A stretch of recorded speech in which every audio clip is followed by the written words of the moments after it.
الحمد لله الذي هدانا سواء الطريق وجعلنا التوفيق خير رفيق. الصلاة والسلام على من أرسله التحقيق وآله وصحبه وناصره ومحبه والناس أجمعين. أما بعد، فقد قال الله تعالى في القرآن الكريم وفي الفرقان المجيد بعد أعوذ بالله من الشيطان الرجيم فضل بسم الله الرحمن الرحيم. يرفع الله الذين آمنوا منكم والذين أوتوا العلم درجات. صدق الله العلي العظيم. وقال نبينا صلى الله عليه وسلم للعالم على العابد من فضل كفضل القمر الليلة البدر على سائر الكواكب.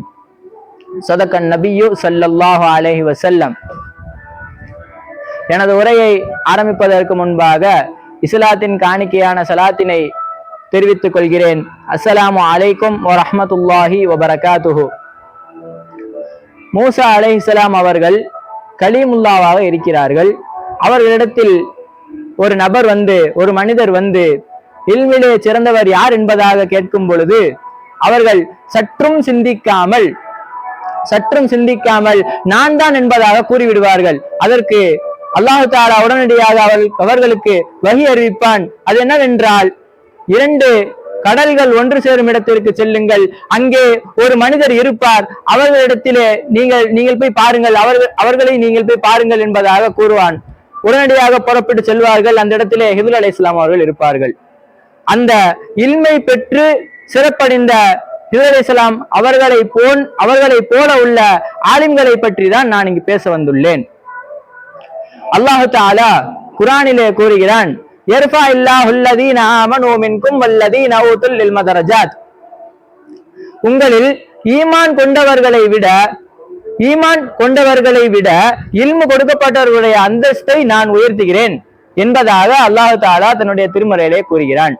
இது ஒரு புறம் இருக்க, நாயகம் ஸல்லல்லாஹு அலைஹி வஸல்லம் அவர்கள் அபூதர் ரலியல்லாஹு தஆலா அன்ஹு அவர்களை பார்த்து, நீங்கள் இல்மிலே ஒரு பகுதியை கற்று அதை பிறருக்கு கற்றுக் கொடுங்கள். ஏனென்றால் அதை கற்றுக் கொடுப்பதற்கு கூலி என்னவென்றால் 1000 ரக்காத்து தொழுவதனுடைய நன்மை கிடைக்கிறது என்பதாக கூறுவார்கள். இதிலிருந்து தெரிய வருகிறது என்னவென்றால், ஒரு ஆபிதை விட ஆலிம் சிறந்தவர் என்பதாக தெரிய வருகிறது. இவ்வாறாக அல்லாஹ் தஆலா தன்னுடைய திருமறையிலே ஆலிம்களுடைய சிறப்பை பற்றி சொல்லிக் கொண்டே போகிறான்.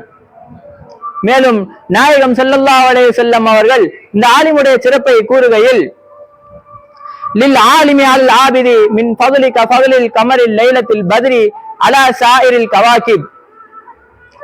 ஒரு ஆபிதை விட ஒரு ஆலிமுடைய சிறப்பு என்பதாகிறது மற்ற நட்சத்திரத்தை விட ஒரு முழு பௌர்ணமியை போல என்பதாக கூறுகிறார்கள். அதாவது என்னவென்றால், ஒரு சாதாரண ஆபித் வந்து தன்னை வெறுமனே நினைத்து கொண்டு வாழ்நாள் முழுவதும் அமல் செய்வதை விட ஒரு ஆலிம் தான் கற்ற இல்மை வைத்து ஒரு முறை அமல் செய்வதே சிறந்தது என்பதாக கூறுகிறார்கள். அடுத்தபடியாக பார்க்க போனமே ஆனால், அல்லாஹ் தஆலா குர்ஆனிலே மற்றொரு இடத்தில் அறிந்தவர்களும் அறியாதவர்களும் சமமாவார்களா என்பதாக கேட்கிறான். இவ்வாறாக ஆலிம்களுடைய சிறப்பு என்பது குவிந்து கிடக்கிறது. அடுத்தபடியாக பார்க்க போனமே ஆனால், நாளை மறுமை நாளிலே அல்லாஹ்வின் முன்னிலையிலே முதல் வரிசையில் நிற்பவர்கள் நபிமார்கள். அதற்கு அடுத்த வரிசையில் நிற்பவர்கள் ஆலிம்கள். இதிலிருந்து தெரிய வருவது என்னவென்றால், நபிமார்களுடைய அந்தஸ்தில் தான் ஆலிம்கள் இருக்கிறார்கள் என்று தெரிய வருகிறது. மேலும் நாயகம் ஸல்லல்லாஹு அலைஹி வஸல்லம் அவர்கள் கூறுகிறார்கள், என்னுடைய உம்மத்தினுடைய ஆலிம்கள் இஸ்ரவேலர்கள் பனு இஸ்ரவேலர்களுடைய நபிமார்களுக்கு சமமாவார்கள் என்பதாக கூறுகிறார்கள். அப்படி என்றால் நாம் சற்று சிந்தித்து பார்க்க வேண்டும் சகோதர பெருமக்களே. அடுத்தபடியாக பார்க்க போனமே ஆனால், நாயகம் ஸல்லல்லாஹு அலைஹி வஸல்லம் அவர்கள் கூறுகிறார்கள், லம் யுவரிசு தீனாரன் வலா திர்ஹமன் இன்னமா வரிசுல் இல்ம். என்னுடைய உம்மத்தினுடைய ஆலிம்கள் பணத்திற்கு சொந்தக்காரர்கள் அல்ல, மாறாக என்னுடைய இல்மிற்கு சொந்தக்காரர்கள் என்பதாக கூறியிருக்கிறார்கள். ஒரு முறை அல்லாஹ் தஆலா நாயகம் ஸல்லல்லாஹு அலைஹி வஸல்லம் அவர்கள் கூறுகிறார்கள், நாளை மறுமையிலே அல்லாஹ் தஆலா கியாமத் நாளிலே ஒரு காரியை அழைத்து நான் கொடுத்த நியாமத்தை வைத்து நீ வாழ்நாளில என்ன செய்தாய் என்பதாக கேட்கும் பொழுது அந்த காரி சொல்வார், நீ கொடுத்த நியாமத்தை வைத்து நான் அந்த இல்மை கற்றுக்கொண்டேன், பிறருக்கும் கற்றுக் கொடுத்தேன், அந்த குரானை உன்னுடைய குரான் ஆகிய அந்த வேதத்தை நான் பிறருக்கும் ஓதி காண்பித்தேன் என்பதாக கூறியதற்கு கூறுவார் அந்த காரி.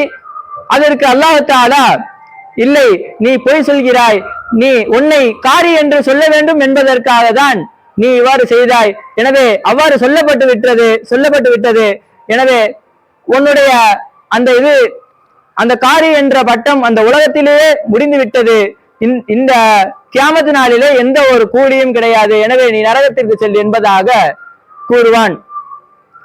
ஆக நாம் கற்கக்கூடிய கல்வியை நல்ல முறையில் கற்று பிறருக்கும் கற்றுக் கொடுப்பதற்கு வல்லோன் அல்லாஹ் உங்களுக்கும் எனக்கும் தௌஃபீக் செய்வானாக. வாஹிரு தஅவானா அல்ஹம்துலில்லாஹி ரப்பில் ஆலமீன். அஸ்ஸலாமு அலைக்கும் வரஹ்மத்துல்லாஹி வபரகாத்துஹு.